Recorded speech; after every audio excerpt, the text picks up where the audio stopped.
السلام علیکم۔ کراچی میں سردی کی انٹری، ہوا کا معیار انتہائی خراب، فضائی آلودگی سے ہزاروں افراد بیمار پڑ گئے، انتہائی تشویشناک خبر آ گئی۔ کیا آپ حالات حاضرہ سے آگاہی حاصل کرنا چاہتے ہیں؟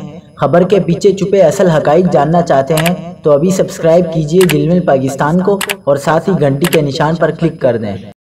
آپ کو بتاتے چلے کہ فضائی آلودگی سے دنیا بھر میں ہر سال 70 لاکھ افراد جبکہ پاکستان میں 1,28,000 افراد لقمہ اجل بن جاتے ہیں۔ ماہرین ماحولیات کے مطابق فضائی آلودگی گاڑیوں، فیکٹریوں کے دھوئیں اور کچرا جلنے کے باعث ہوتی ہے۔ موسم سرما میں کراچی میں شمال مشرق اور شمال مغرب سے ہوائیں چلتی ہیں۔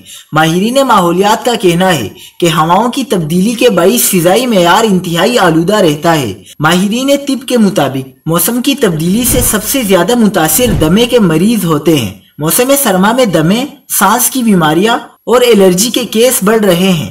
کھانسی، نزلہ، زکام اور وائرل انفیکشن زیادہ متاثر کر رہا ہے۔